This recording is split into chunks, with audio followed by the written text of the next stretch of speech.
Isang araw at kalahati lang. Ganito kabilis na ubo sa mga paninda sa Closet Bazaar ni Kim Chiu na original sanang tatagal ng 5 days. Patunay ito ng solid at walang kupas na suporta ng kanyang fans na madaling araw pa lang ay pumila na upang makabili ng mga pre-loved items ng Chinita Princess. Ayon sa mga nakasaksi, dagsa talaga ang tao sa venue kaya naman laking pasasalamat ni Kim na handa ang kanyang team sa inaasahang dami ng dadalo. Dahil dito, maaga ring natapos ang bazaar. Isang bagay na hindi inakala ng marami, pati mismo ni Kim. Sa kanyang appreciation post, emosyonal na ibinahagi ni Kim ang kanyang pasasalamat. Aniya, isang three-way happiness ang naging resulta ng event.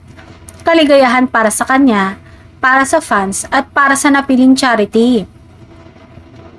Lubos din niyang pinasalamatan ng mga sumuporta, lalo na ang mga pumila ng matagal, nag-absent sa trabaho at ang isa pa'y bumiyahe mula sa probinsya para lang makadalo. Mas lalong naging espesyal ang bazaar ng ibunyag ni Kim na nagbigay rin si Vice Ganda ng additional clothes na isinama sa mga ibinenta.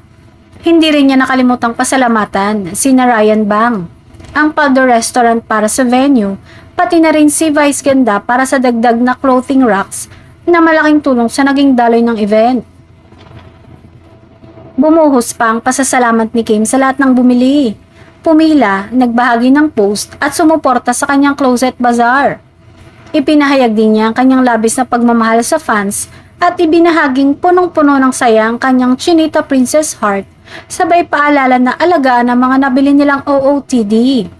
Samantala, hindi naman nakaligtas sa mapanuring mata ng ilang fans ang isang detalye na agad naging usap-usapan online. Ang pagkakaroon umano ng polo na naibenta sa nasabing Closet Bazaar. Dahil dito, may ilan ang napatanong at naintriga kung kanino nga ba talaga nagmula ang naturang damit.